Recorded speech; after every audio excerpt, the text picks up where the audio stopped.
724 Noticias. Voces con sentido humano.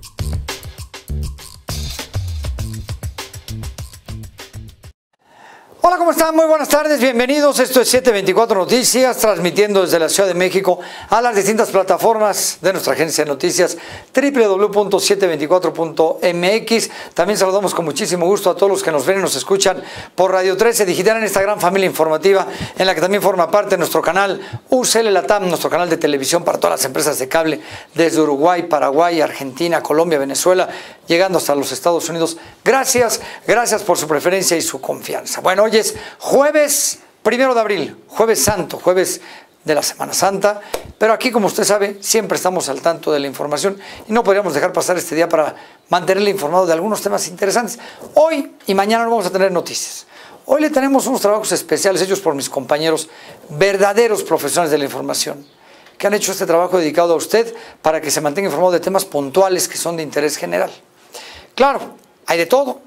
Y entre uno de los temas importantes es el tema del coronavirus. Y mire usted, en esta Semana Santa que estamos viviendo justo en plena pandemia, no ha sido impedimento para que los mexicanos salgan a distintos puntos turísticos del país, abarrotando centrales camioneras, llenando aeropuertos y, por supuesto, teniendo las playas abarrotadas y otros destinos turísticos.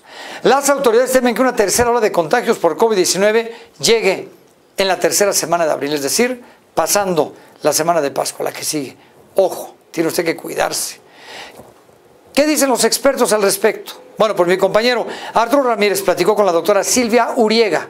Ella es jefa de la unidad de hospitalización del Servicio de Pediatría del Hospital General de México para darnos un panorama preciso y exacto de qué es lo que se espera después de estos días de vacaciones, 2 semanas de vacaciones y cómo se espera la contingencia una vez que regresemos con todo y la vacunación.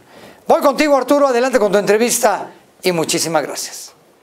Y es que la llegada de la Semana Santa en nuestro país causará que más personas salgan de sus casas, por lo que se prevé que llegue una nueva ola de contagios de COVID-19, no solo por las variantes del virus, sino que también habría una relajación en las medidas de la sana distancia. Y debido a esto, bueno, pues la propia secretaria de Salud de la Ciudad de México, Olivia López Arellano, ha pedido a la ciudadanía no bajar la guardia durante el periodo vacacional de Semana Santa que abarca del 10 de marzo al 4 de abril. Y por ello, le doy la más cordial bienvenida y mi agradecimiento a la doctora Silvia Uriega, quien es jefa de la unidad de hospitalización del Servicio de Pediatría del Hospital General de México, quien nos va a aclarar precisamente sobre la llamada tercera ola de COVID. Doctora Silvia, ¿cómo está? Muy buenas tardes. ¿Cómo le va? Muy buena tarde, Arturo. Mucho gusto, muchas gracias por la invitación. Al contrario, el agradecido soy yo con usted y por supuesto, bueno, pues esta parte de la tercera ola, ¿qué no está haciendo México? Hace un año ya estábamos en el confinamiento, se vivió una Semana Santa hace un año, haciendo referencia y haciendo hincapié, y que parece ser que no hemos entendido, porque si bien las autoridades decían que 60,000 muertos era demasiado, hoy van casi 200,000, estábamos ya confinados en la Semana Santa. Y bueno, pues hoy vemos que desafortunadamente sigue habiendo víctimas precisamente del COVID-19. En principio me gustaría que usted me explicara qué es esta tercera ola y qué no se está haciendo para que pues siga creciendo el número de víctimas y de contagios. Claro. Pues bien, como bien lo dice usted, se prevé, esperemos que no sea tan fatal como está en un momento dado los indicadores pensados, que venga justamente una tercera ola y que desafortunadamente por esta situación de no confinamiento, que desafortunadamente es ya tanto tiempo y me queda claro y nos queda claro a todo el mundo que hay necesidades prioritarias, hay que salir a laborar y bueno, hay situaciones que no se pueden detener. Hay otras actividades que sí podemos detener de manera individual, personal, en casa y que además con las medidas pertinentes podemos disminuir este contagio.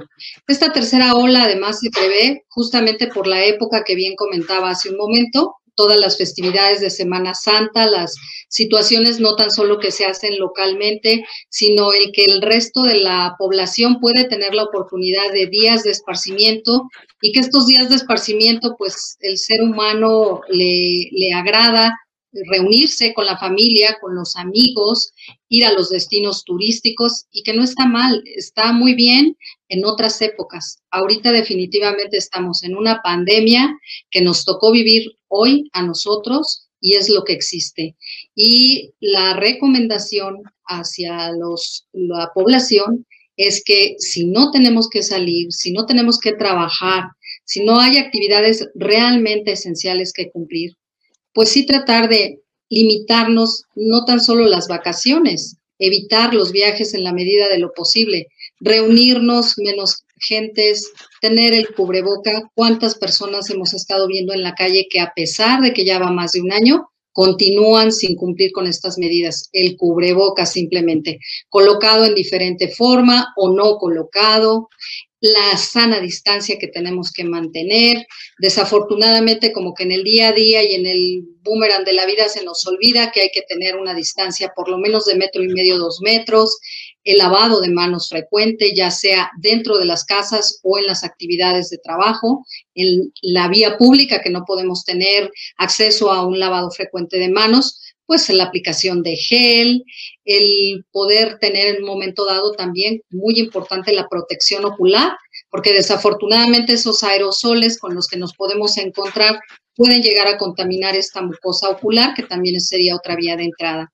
La concientización de la población es fundamental, el que cada quien tengamos aportación de nuestro granito de arena, porque considero que somos un mundo único y que además estamos todos volcados hacia los demás.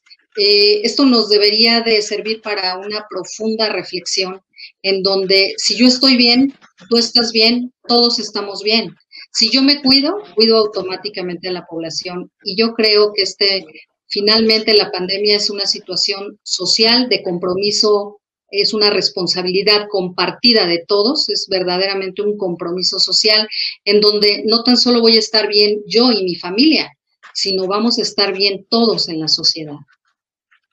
Y aunado a esta situación de la tercera ola, pues lo vemos en el mundo entero, en donde todos están preocupados justo para este confinamiento, porque finalmente se vienen días de mucha aglomeración, no tan solo en los destinos turísticos, sino en estas festividades, y ojalá realmente aprovecháramos para que sea este año el último año en donde estemos confinados verdaderamente, para que ya el próximo, y no tan solo Semana Santa, sino el resto de las actividades sociales, religiosas, etcétera, del mundo entero, se puedan llevar a cabo.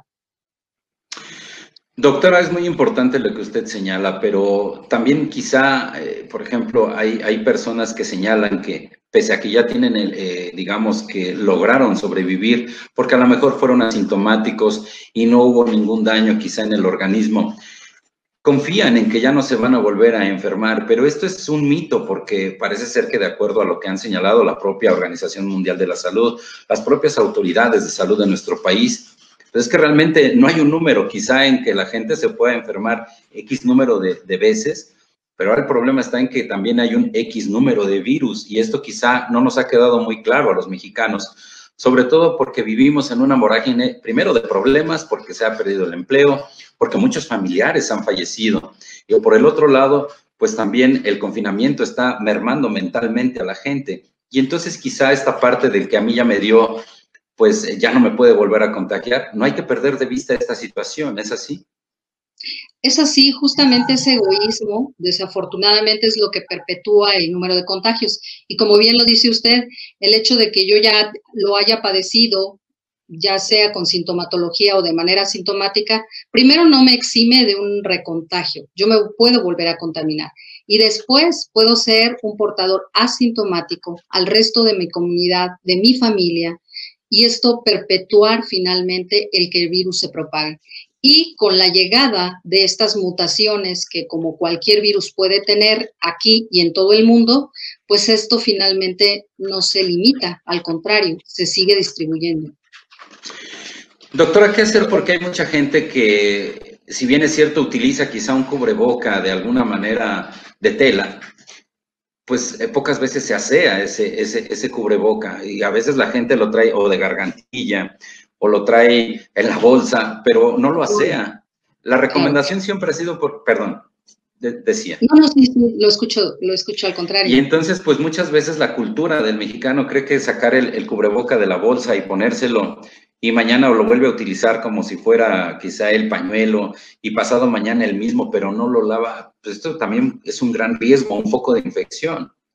Sí, fíjese que desafortunadamente no hemos aprendido como comunidad, a pesar de que existe la información. Yo creo que se justificaba en los primeros meses donde no sabíamos a qué nos enfrentábamos, cómo nos enfrentábamos y qué iba a suceder. Pero a más de un año de la pandemia, en este momento, hoy por hoy, yo creo que no tenemos ninguna justificación como población en general. El conocimiento existe, la información se transmite, pero desafortunadamente no la llevamos a cabo. Y efectivamente, en un principio, probablemente la limitación del no contar con el cubreboca adecuado o el elucubrar si el mejor cubreboca era solamente un N95. Ahora se sabe que, bueno, los N95 y los cubrebocas más específicos se prefieren para la población que se dedica en las áreas de salud a atender al paciente como grupo médico, no tan solo para los médicos, para todo el personal de salud. Pero un cubreboca tricapa ahora lo venden en cualquier sitio a unos costos más accesibles que hace un año, que lo podemos adquirir en cualquier momento. Y si bien podemos también utilizar uno de tela porque el recurso económico no alcance, podemos hacerlo, sí, podemos ponernos 2 cubrebocas o a lo mejor uno con la suficiente capa que cubra y que nos proteja contra esos pocos nanómetros que mide la partícula de este virus, 80 a 100 nanómetros, y entonces podemos efectivamente llegar a casa, lavarlo y utilizar otro para que esto no sea un fomite y siga contaminando las superficies en donde lo dejamos o a donde lo tocamos. Fíjense que he estado observando en los súper, en la calle, en diferentes sitios en donde la gente efectivamente porta el cubrebocas, lo saca de la bolsa, lo saca del pantalón, lo trae en la barbilla, sin darle la importancia del utensilio y que además lo considere como una superficie contaminada simple y sencillamente porque está hacia el exterior, al medio ambiente en donde llega el aire, en donde llega la lluvia, tal vez algún estornudo, algún otro aerosol con el que se contacte el ser humano y que la partícula quede ahí en la tela. Y finalmente nosotros con las manos lo tomamos y nos llevamos la autocontaminación a ojos, nariz y boca, o bien lo introducimos a nuestra bolsa, lo introducimos al pantalón y finalmente de manera sorpresiva llega el virus hacia nosotros y decimos, bueno, ¿cómo fue, no? Y a lo mejor con ese pequeño detalle en donde podemos hacer mucho énfasis del buen uso del cubreboca, del excesivo lavado de manos, los segundos, por más de 20 segundos que hay que hacerlo, a lo mejor podemos ir disminuyendo esta diseminación desafortunada que hemos tenido del virus, porque sabemos que es un virus altamente contagioso. A lo mejor no tan letal, pero sí muy contagioso. Y desafortunadamente, dependiendo de la comorbilidad de cada uno de los seres humanos, de los pacientes, es como van a manifestar o no la enfermedad. Doctora, ¿cuál es su apreciación en el sentido de que cuando inició esta pandemia, precisamente, porque este es el tema, se daban cubreboca en el transporte público, se daba gel de alguna manera antibacterial? ¿Por qué ya no se hace si se supone que ya estamos en ciertos lugares en el caso, por ejemplo, de un metrobús que traslada cientos de personas o del metro que traslada millones de personas todos los días? Y hoy ya no se usa esa medida que, de acuerdo con las autoridades que han recomendado, se tiene que hacer. Y antes se apoyaba, y hoy, ¿por qué ya no? Al inicio de la pandemia, considero yo que, como lo dije al principio de la charla, es hoy por hoy una responsabilidad compartida. Y considero que es sumamente importante el que cada uno de nosotros de manera individual evite el riesgo y disminuya la posibilidad simple y sencillamente de contagiarse uno mismo, de protegerse uno mismo. Es responsabilidad de cada ciudadano el lograrlo. Y como adultos, transmitir esa responsabilidad a los integrantes de la familia que no pueden tener todavía esa capacidad, los niños o los ancianos o los enfermos o los discapacitados. Pero considero que es fundamental que cada uno de nosotros en este momento, una de las situaciones con las que puede aportar su granito de arena a la sociedad es justamente obteniéndolo de manera individual por la propia seguridad de uno mismo. Considero que hoy por hoy la ciudadanía es completa y absolutamente responsable. ¿Por qué? Porque está el conocimiento, está la información, ya está la evidencia, y entonces ya responsabilidad de cada quien es cuidarse. Finalmente, doctora, para concluir nuestra entrevista, me gustaría mucho que usted le dijera al auditorio, si usted tuviera esa capacidad, obviamente, de ser como la persona que está a cargo de manejo de una pandemia, ¿qué le diría a la gente para que precisamente no cayera en este incremento de cifras, no cayera en este incremento de contagios y que al final del día pues se rompan las familias como consecuencia de esta irresponsabilidad, si se me permite el término? Porque obviamente pues todos nos tenemos que cuidar. ¿Qué le diría usted a la gente para que tratemos, si no tenemos esta vacuna aún por las cuestiones de edad, porque así lo ha determinado el gobierno, qué tenemos que hacer los mexicanos para cortar esta cadena de transmisión? Bueno, primeramente considero que, y seguramente a todos, estando en la posición que tengamos familiar, social, económica, personal, la posición en la que nos encontremos en la sociedad es responsabilidad de generar una profunda reflexión de qué me trajo esta pandemia a mí como ser humano y después cómo repercute con mi sociedad con la que convivo. La necesidad de que cada uno de nosotros nos sensibilicemos de que desafortunadamente esto fue a nivel mundial, no se escogió un estado, no se escogió un país, esto nos tocó a todos porque así le tocó al mundo en esta época y hay que darle la mejor cara, pero ¿de qué manera? Contribuyendo con todas esas medidas de seguridad, de sana distancia y sobre todo apoyando a todas estas estrategias que a nivel mundial se están haciendo con muchísimo esfuerzo, como lo es la vacuna, bien lo dice usted, y si bien para nosotros es un proceso lento como ciudadanos, realmente el esfuerzo considero que ha sido importante a nivel mundial porque va de manera pausada, va a ir abarcando poco a poco las diferentes edades y sobre todo el que más adelante considero que, por supuesto, ustedes saben que la vacuna nos va a proteger de complicación y muerte, no de que no nos enfermemos, nos podemos enfermar. COVID llegó para quedarse. Vamos a tener que aprender a convivir con COVID. Poco a poco haremos una nueva normalidad. Probablemente, a lo mejor en algún escenario más adelante, en algunos años, podamos nuevamente estar sin cubreboca y sin todas estas medidas tan exageradas. Pero yo creo que socialmente la reflexión que tenemos que hacer cada uno de nosotros es cómo contribuyo yo a mi mundo, a mi país, a mi ambiente, al lugar en donde me desenvuelvo para estar bien yo y tener una responsabilidad compartida y estar bien con todos los demás. No somos únicos, somos seres gregarios por naturaleza que tenemos la necesidad y además la satisfacción de convivir con los demás, compañeros, familia, la relación interpersonal que usted me diga. Y fundamental es que si yo me cuido, automáticamente te cuido a ti y nos cuidamos todos. Pues, doctora Silvia Uriega, jefa de la unidad de hospitalización del Servicio de Pediatría del Hospital General de México, de verdad le agradecemos mucho la plática con 724 Noticias, sobre todo, bueno, pues ahí están los consejos de la experta que es usted, de cuántos casos habrá visto a lo largo de un año y sobre todo a seguir aprendiendo a tratar de enfrentar un virus que, como usted bien ha dicho, ha llegado para quedarse. Le agradecemos mucho la oportunidad de haber platicado estos minutos con nosotros.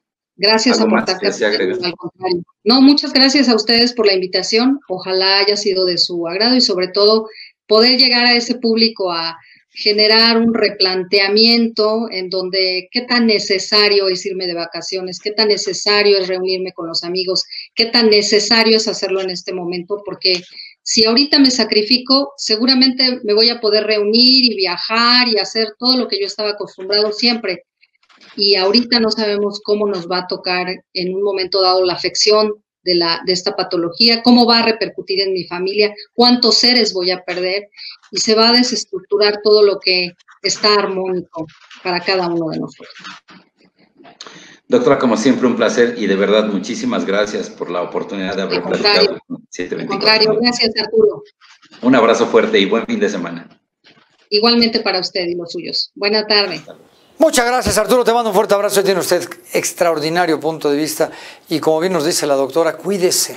Si se va a ir de vacaciones en estos días que viene la siguiente semana, si está viéndonos de fuera de la capital de la República Mexicana o si está aquí en la Ciudad de México de vacaciones, cuídese. Sana distancia, lavado de manos, lo de siempre. Llevamos un año diciéndolo y no dejaremos de comentárselo. Llevamos muy poquita gente vacunada, ya lo escuchó usted, y esto, pues sí, de alguna manera da confianza, pero no aminora el problema. Bueno, momento de hacer una pausa. Al regresar, iré con mi compañera Freya Mendoza, que también tiene una entrevista muy interesante sobre la violencia de género. Así que no le cambie, siga con nosotros aquí en 724 Noticias. Redes sociales, Twitter, Facebook, Instagram, todo en un solo lugar. 724 Noticias, con José Luis Arévalo. Noticias con sentido humano. Muchas gracias por continuar con nosotros. Ya se lo adelantaba antes del corte. Voy con mi compañera Freya Mendoza. Mire, uno de los temas principales de los últimos meses, años, es esta lucha por la igualdad de género, por evitar la violencia de género. Por ello es que Freya Mendoza, quien saludo con muchísimo gusto, realizó una entrevista con la diputada federal Lucero Saldaña. Ella es autora de la Ley de Igualdad entre Hombres y Mujeres desde el año 2006. Vean ustedes de cuánto le estamos hablando.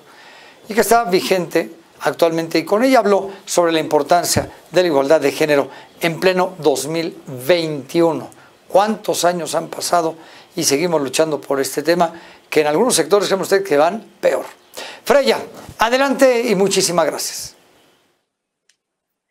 Muy buenas tardes a todas y a todos los que nos acompañan a esta hora, cuando son casi las 2 de la tarde en la ciudad capital de México. Y bueno, el día de hoy tenemos pues una invitada muy especial porque vamos a cerrar casi ya el mes de la mujer, el mes de marzo, este mes en el que también se han pues efectuado diversos foros internacionales y también nuevas políticas en el sentido de la paridad de género. Y bueno, qué más importante que sea una legisladora, ex senadora y también ahora diputada federal por 3 ocasiones. Pero lo más importante es que la diputada Lucero Saldaña, quien nos acompaña el día de hoy, es autora de la Ley de Igualdad entre Hombres y Mujeres desde el 2006 y que ya se encuentra vigente esta ley. Por lo tanto, no hay mejor persona que ella para que nos explique cuál ha sido todo este avance que se ha realizado en México en favor de los derechos de la mujer en cuanto a la paridad de género. Y bueno, ella también tiene una maestría y un doctorado en Derecho y Género. Por tanto, pues les presento a la diputada Lucero Saldaña, que nos acompaña en la tarde de hoy. Bienvenida. Es un gusto, Freira. Qué bueno que podemos tener esta oportunidad. Pues sí, es un gran placer y bueno, como lo dije antes, ¿quién mejor que usted para que nos aclare todos los avances que se han realizado o no en el tema de paridad de género? Y bueno, luego más adelante vamos a hablar sobre todo de la violencia de género que continúa increciendo y que pues hasta ahora las autoridades no han encontrado, digamos, la herramienta o la solución para este problema tan grave que hay en México.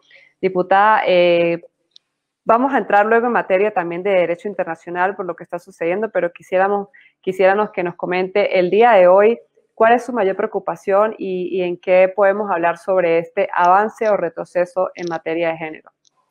Pues la preocupación es el retroceso. Hemos retrocedido en los programas que venían a representar derechos y vemos que el presupuesto también ha disminuido grandemente en programas de beneficio para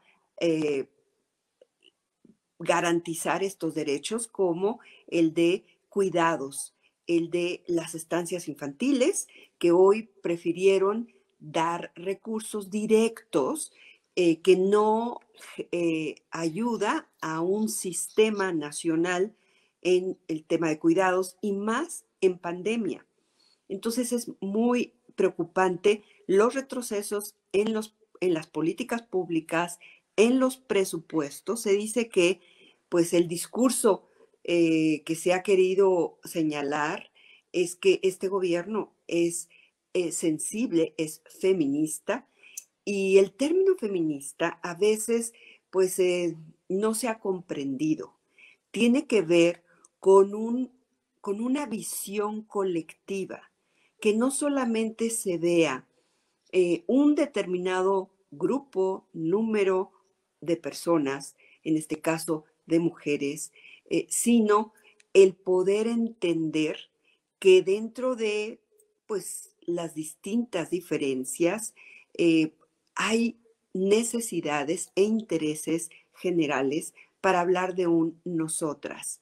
Entonces, esa es una preocupación, los retrocesos, la preocupación que también hoy estamos pues presenciando es lo que hace 8 años visualicé, que al haber con la paridad más mujeres en política, habrá más violencia hacia esas mujeres.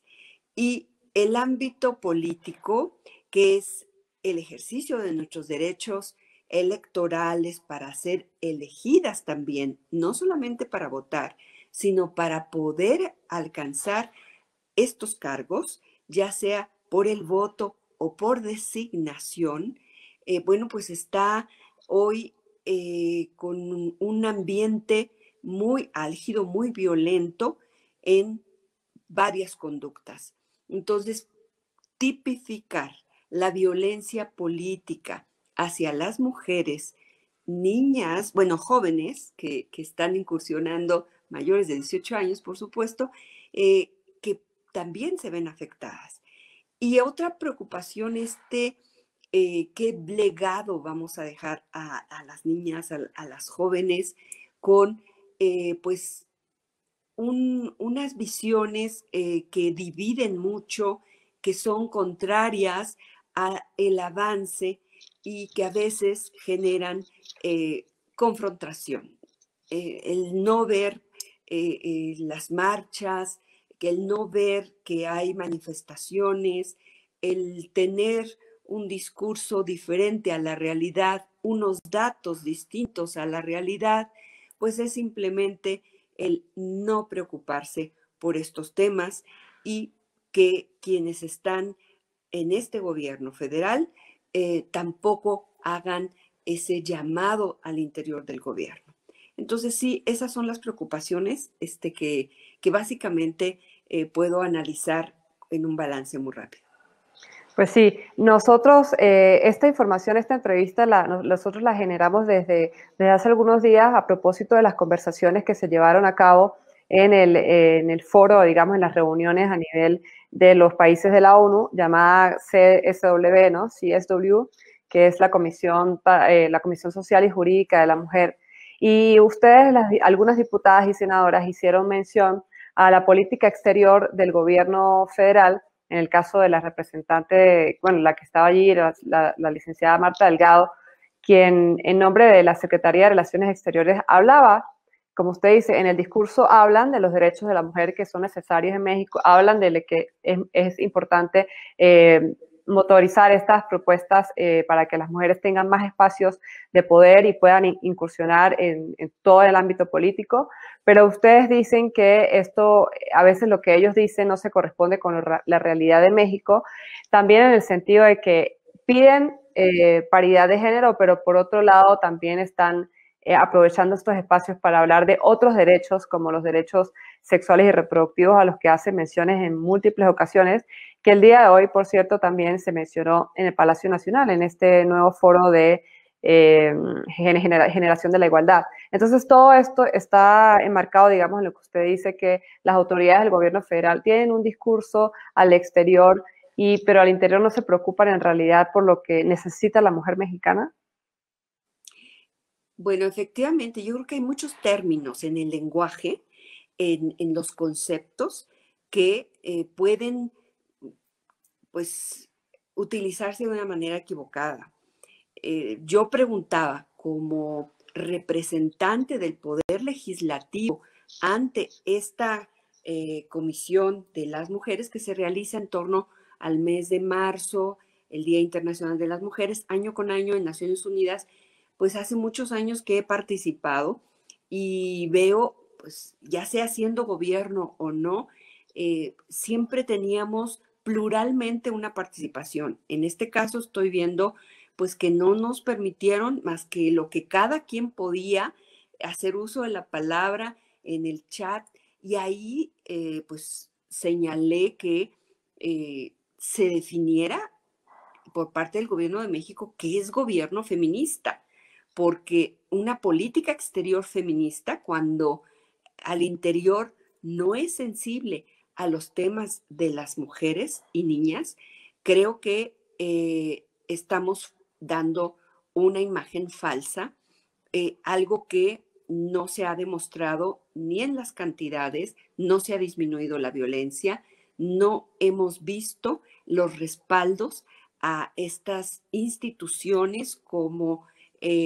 todas las que tienen que ver con las víctimas de los delitos y con pues los feminicidios. Y sí creo que había que cuidar los términos internacionales de tratados y convenciones que primeramente generan consenso. Sabemos que hay posturas muy diversas al interior de todos los países con relación a los, llámese, derechos sexuales y reproductivos, que es distinto a salud sexual y reproductiva. El tema tiene que ver con la salud, por supuesto, y muchas veces se quiere legalizar o no legalizar, pero básicamente lo que todos y todas estamos de acuerdo a que no debe ser la interrupción del embarazo un método anticonceptivo, un método de planificación familiar, y esto a veces, bueno, pues lo que se ve son términos en donde se acepta el que pudiera darse esta entrada. Entonces, cuando vemos que no hay un consenso al interior de nuestro país, bueno, pues tampoco se puede llevar una postura que puede orientar a generar mayor división al respecto. Entonces, yo creo que sí, qué bueno que se comprometan los gobiernos, qué bueno que el gobierno de México se comprometa a los avances, a que tengamos posiciones y, vuelvo a decir, pues todo el tema económico del que hoy estamos padeciendo, el tema de la misma salud, que no hay las vacunas, que no tenemos la posibilidad de estar atendidas en los temas de mortalidad como los cánceres y la misma prevención para todas las enfermedades relacionadas con la maternidad, el parto, puerperio, y creo que pues no somos un sector de la población, somos más del 50% de la población. También veo que en el lenguaje, pues a veces hay una confusión al hablar de identidades de género, que son precisamente toda aquella orientación, preferencia, y el término género, solamente género, tiene que ver con otro concepto.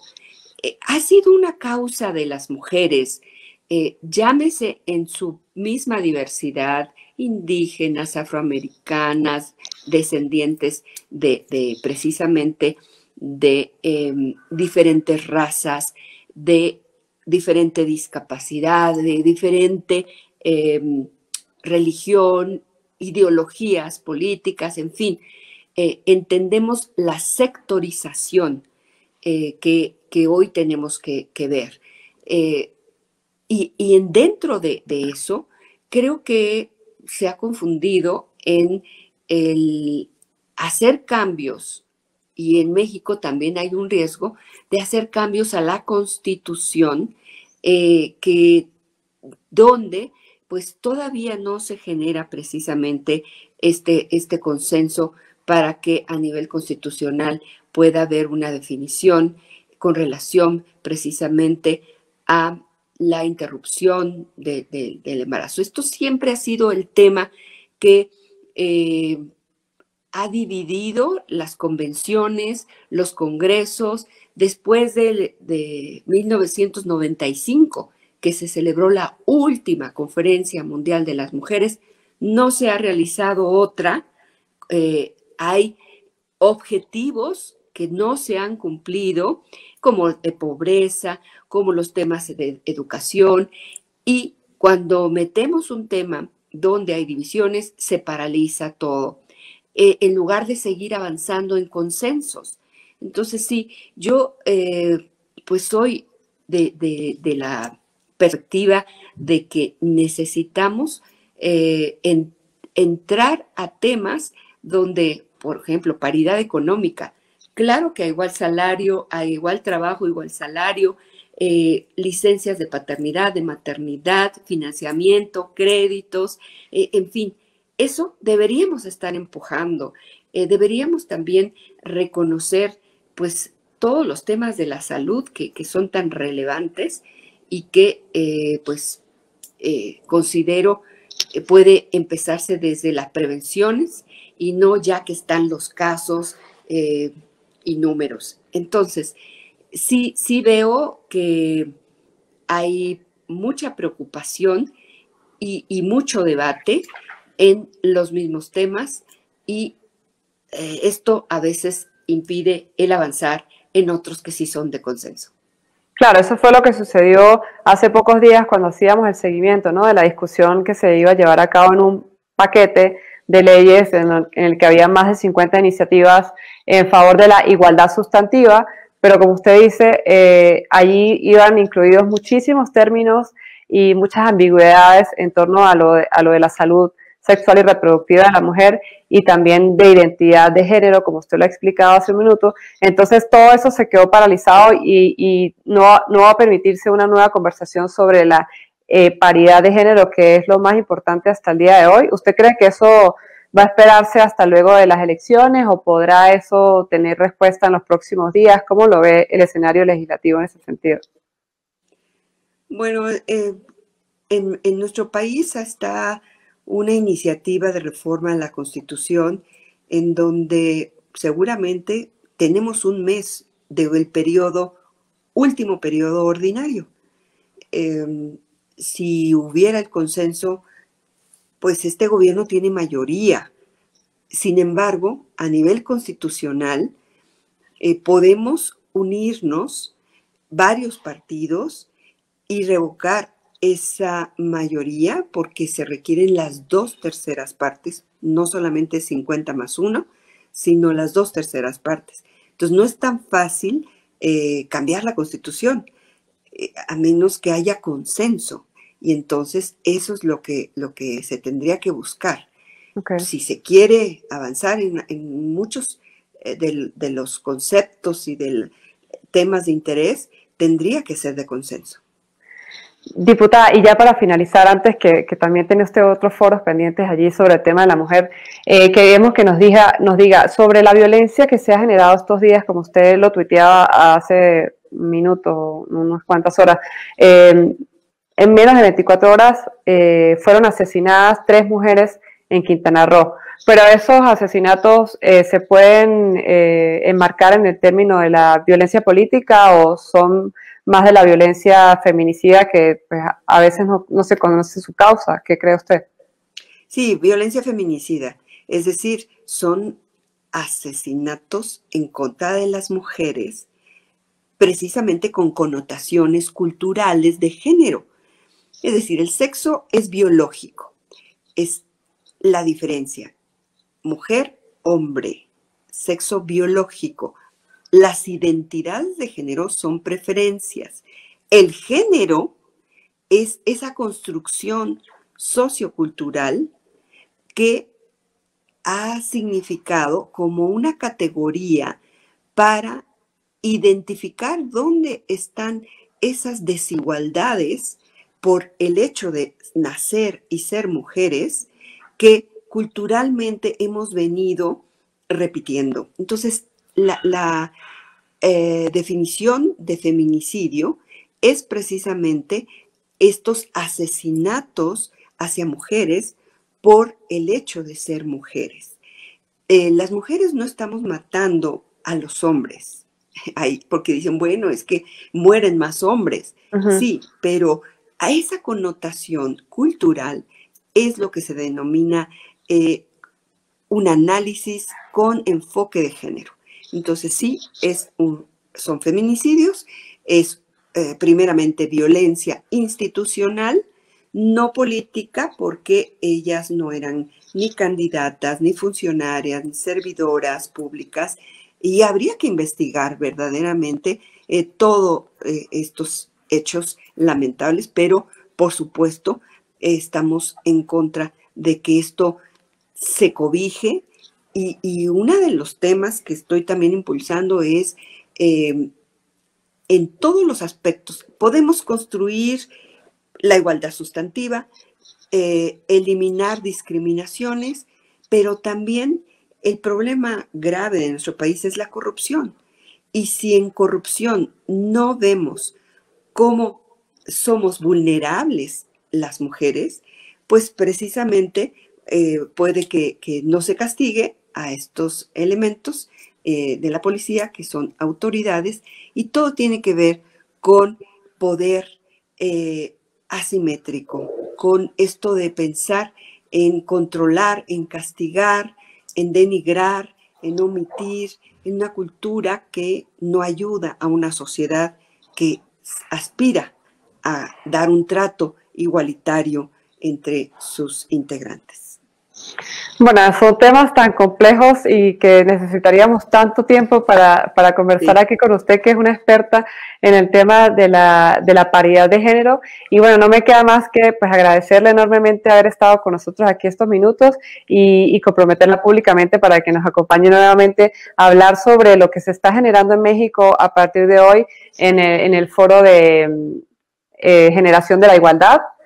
Y bueno, lo que se va a concluir en estos organismos internacionales sobre los próximos pasos que usted dijo que se necesitan, ¿no? En torno a no solo la paridad de género, sino al acceso a la salud de las mujeres que necesitan ser atendidas también en el caso del cáncer, de la obesidad, de la diabetes, de tantos otros derechos que necesitan ser garantizados en el país. Y bueno, qué mejor que usted que sea la que nos dé el adelanto de lo que se va generando estos próximos días.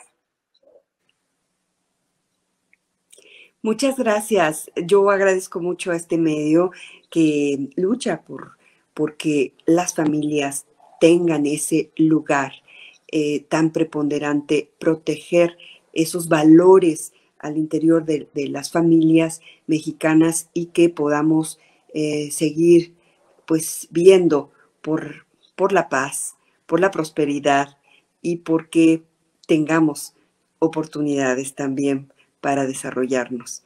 Muchas gracias. Muchas gracias, diputada. Muchas gracias a usted y a todos los que nos sintonizaron a esta hora. Y bueno, no nos queda más que despedirnos y decirles que estaremos muy pendientes de la información que se está generando en materia de derechos de la mujer en el mundo, y que hoy México pues ha sido protagonista en este foro de generación de igualdad que se está generando en México, que terminará en París, en este foro que lleva México y Francia de la mano para, bueno, garantizar los derechos de la mujer. Muchísimas gracias a todos, muy buenas tardes. Muchísimas gracias, Frey. Extraordinaria entrevista con la diputada, y tiene usted esta lucha por erradicar la violencia de género tan importante en nuestro país y en muchos lugares del mundo. Muchas, pero muchas gracias. Momento de hacer una pausa. No se vaya. Al regresar vamos con mi compañera Norma Angélica Pérez, que también tiene una entrevista muy interesante, así que no le cambie, que le va a gustar el tema. Volvemos. www.724.mx. Tendencias, economía, México, mundo, opinión, tecnología. Dale clic y encuéntranos en la red.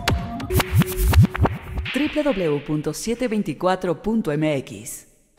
Ya estamos de regreso aquí en 724 Noticias. Y bueno, pues mire, si hay un sector de la población, un sector económico que se ha visto muy lastimado muy dañado, muy afectado por la pandemia, es el de los artistas, las obras de teatro, el cine. Pero bueno, han ido resurgiendo paulatinamente. Ya se empieza a ver teatros abiertos, ya hay cines abiertos. Nosotros los invitamos para que vayan al teatro, vayan al cine, aprovechenlo. Yo le puedo garantizar, se lo digo en serio, son los lugares más seguros, totalmente sanitizados, con sana distancia, y hay que apoyar al gremio, hay que apoyar a los artistas. Bueno, Norma Angélica Pérez platicó con la actriz Luli Garza. Ella interpreta a María, la Madre de Cristo, en la obra teatral El Testamento de María, un dramático monólogo, el cual, por supuesto, tiene que ver con estos días de la Semana Santa pero tan importantes, y del dolor de una madre cuando ve que pierde la vida su hijo, en este caso Jesús. La puesta en escena se puede ver en streaming esta Semana Santa. Vamos con Norma Angélica Pérez. Normita, adelante.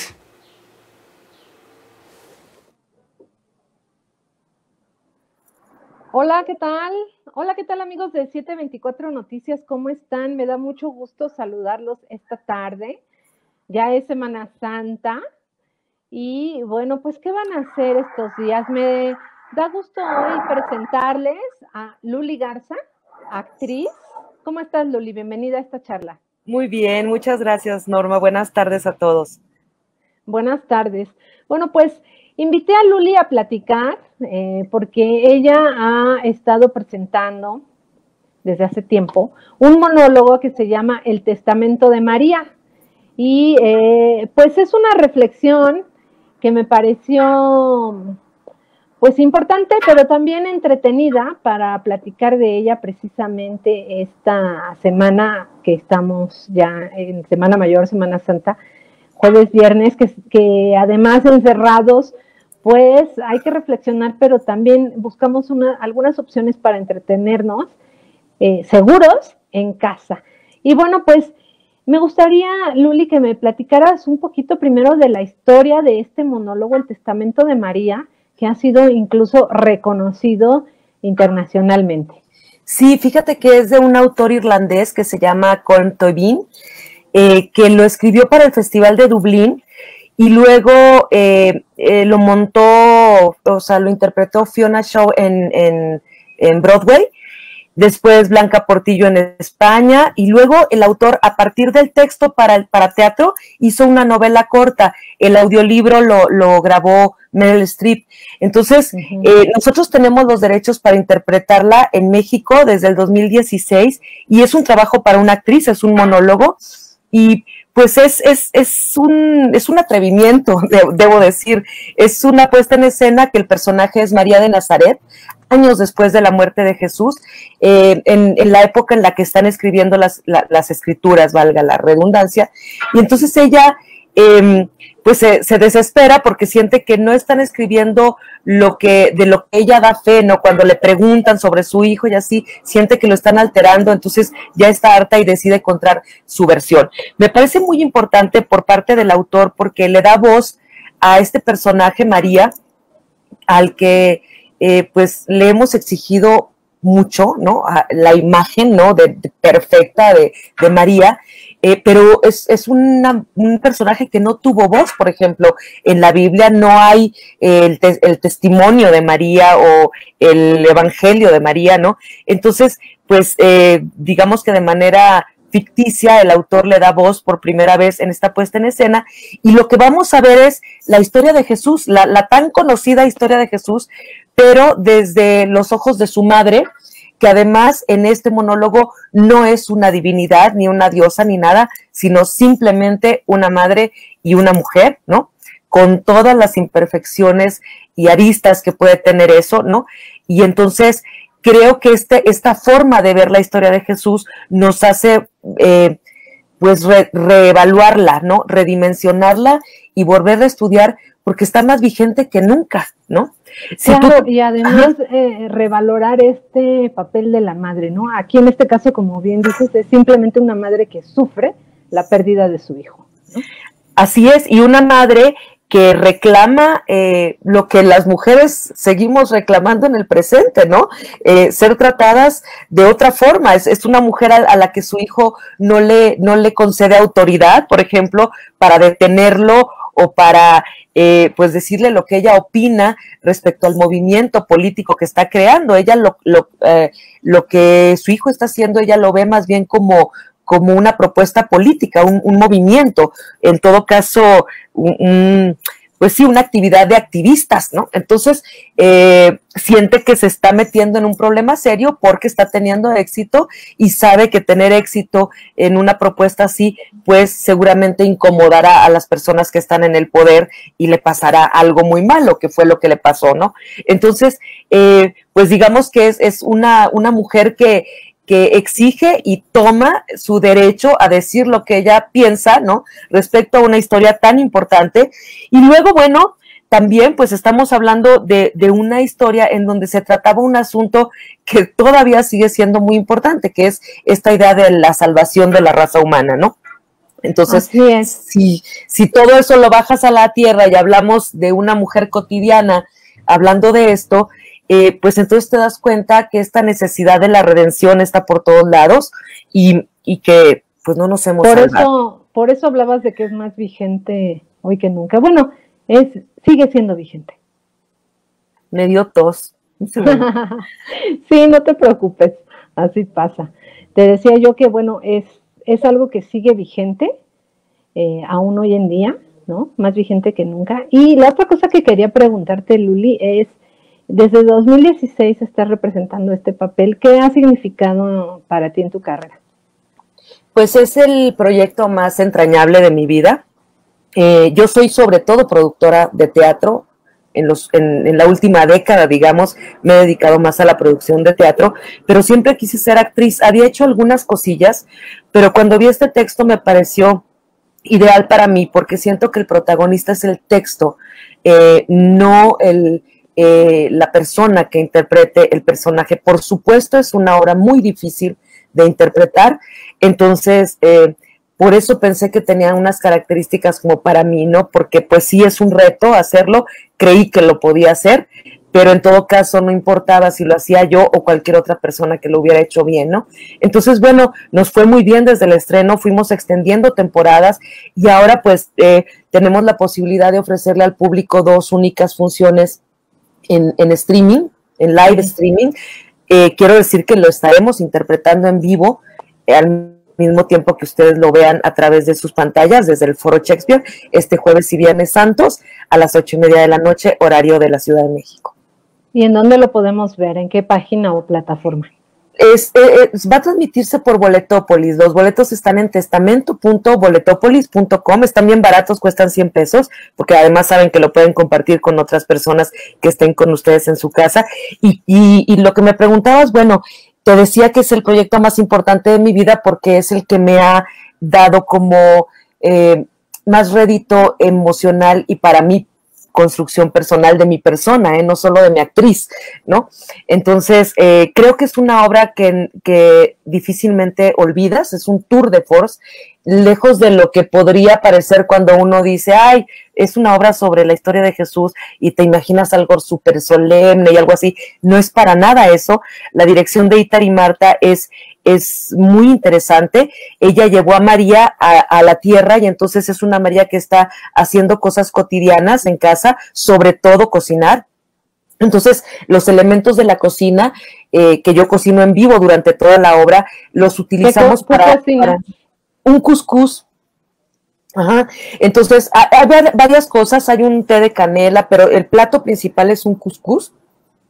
Y los elementos los utilizamos para evocar las imágenes, sobre todo las que tuvieron que ver con la pasión, ¿no? Y con la crucifixión. Entonces, hay carne, hay sangre, ¿no? Hay aceite, agua hirviendo, eso provoca humos, ¿no? El aceite quemado y el humo, todo eso lo hacemos, no son efectos especiales, me explico, lo hacemos en vivo en ese momento. Hay armas, ¿no? Como cuchillos y cosas así, y por supuesto, cuando uno lo ve en vivo, este proyecto, pues además hay aromas, ¿no? Pero yo considero que que cuando uno ve una cebolla siendo cortada, sabe a lo que huele y ya se lo imagina, ¿no? Entonces, entonces creo que no se imaginen una cosa solemne, de verdad, es una obra que te atrapa desde los primeros minutos y te agarra a cachetadas hasta el final.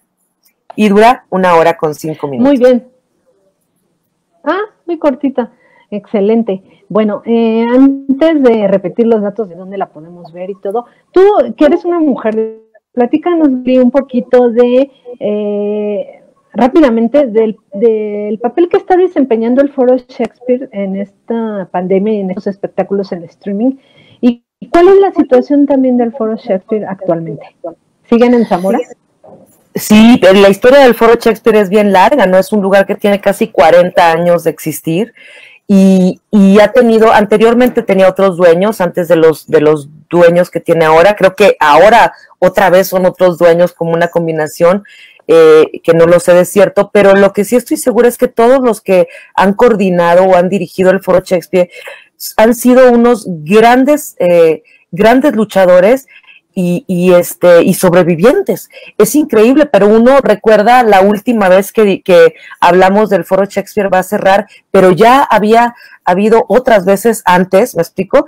Y yo trabajé en el foro algunos años y siempre estuvo en peligro de cerrar todo el tiempo. Digo, yo conozco el foro desde hace unos 11 años y desde que lo conocí ya había un problema con eso y todo el tiempo estábamos pensando cómo le hacíamos para salvarlo. Yo ya no estoy ahí desde el 2018, pero conozco bien a las personas que están y bueno, pues son un gran ejemplo de supervivencia, ¿eh? Se las han arreglado a costa de todo para seguir adelante y bueno, ahí está, en el mismo lugar. Qué bueno, y además fue uno de los primeros foros independientes teatrales que se puso las pilas en el 2020 para comenzar a trabajar virtualmente, ¿no? E invitar a compañías teatrales, según tengo entendido. Sí, y bueno, ya han seguido muy activos en todo este tiempo, porque vemos algunos productores que hicimos algunas cosas muy puntuales, ¿no? Algunos no, otros proyectos, pero el Foro Shakespeare, mi percepción es que ha sido uno de los que no paró nunca, o sea que ha estado en constante actividad durante todo el año pasado, y pues a mí me da mucho gusto regresar, para mí significa mucho el Foro Shakespeare. La última vez que me presenté ahí habrá sido sí en el 2018, ¿no? Entonces estas dos funciones que vamos a hacer el viernes las vamos a hacer desde el Espacio Urgente 2, que es el lugar para el que fue montada la obra originalmente en el 2016. Muy bien, pues Luli, ha sido un placer platicar contigo. Recuérdanos hora, día y sitio web. Sí, vamos a estar este jueves y viernes santos, que es el 1 y 2 de abril. A las 8:30 de la noche empieza la función. Recuerden que no es on demand, o sea, tienen que estar ahí atentos a las 8:30 porque si no empieza y se pierden el inicio. Y los boletos cuestan 100 pesos. Están en testamento.boletopolis.com. Cuando los compren, ahí inmediatamente les van a llegar un par de correos electrónicos en donde están las instrucciones para acceder a la función, a cualquiera de las dos que elijan, y pues ahí los esperamos. Muy bien, ahí estaremos. Luli Garza, actriz del monólogo El Testamento de María. Se las recomendamos, una reflexión para esta semana. Gracias, Luli, por conectarte y gracias a ti. Que siga el teatro adelante, ¿no? Muchas gracias. Un abrazo y gracias a todos. Gracias. Cuídense mucho. Gracias. Ahí lo tiene usted, qué gran monólogo. Muchas gracias, Normita, gracias a Norma Angélica Pérez, gracias también a Luli Garza por esta oportunidad para todas las personas que nos ven en 724 Noticias, Radio 13 Digital y UCL Latam. Desde Uruguay pueden ver el monólogo, aprovechenlo. Bueno, a nombre de este gran equipo, muchas gracias, que siga disfrutando de este jueves 1 de abril, jueves santo. Si está la oportunidad de vacacionar, hágalo con todas las medidas sanitarias necesarias. Si está en casa, disfrútelo, aproveche estos días de descanso. Aprovechelo en familia, pásela muy, pero muy bien. Gracias y nos vemos mañana aquí en 724 Noticias. Redes sociales, Twitter, Facebook, Instagram, todo en un solo lugar. 724 Noticias con José Luis Arévalo. Noticias con sentido humano.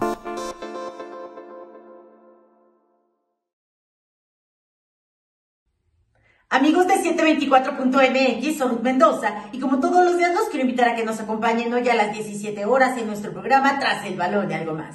Luego de que México ha conseguido su boleto a Tokio 2020, viene la pregunta: ¿cuál torneo debe tener prioridad? ¿La Copa Oro o los Juegos Olímpicos? ¿La Sub-23 de Jimmy Lozano o el tricolor del Tata Martino? Nuestros expertos desmenuzarán el tema. Y un año después ya se acerca el plazo y los Juegos Olímpicos de Tokio están a la vuelta de la esquina. ¿Quiénes son las figuras mexicanas y extranjeras a seguir? Y a lo largo del Guardianes 2021 se ha hablado más de los malos resultados, de posibles cambios de los estrategas y hasta de escándalos extra cancha de algunos equipos. Preocupa la situación de Pumas y Guadalajara, que al parecer podrían quedar fuera de la fiesta grande del fútbol mexicano. Con esto y más te invito a que no te pierdas nuestro programa a las 5 de la tarde por todas las plataformas de 724.mx. Te esperamos.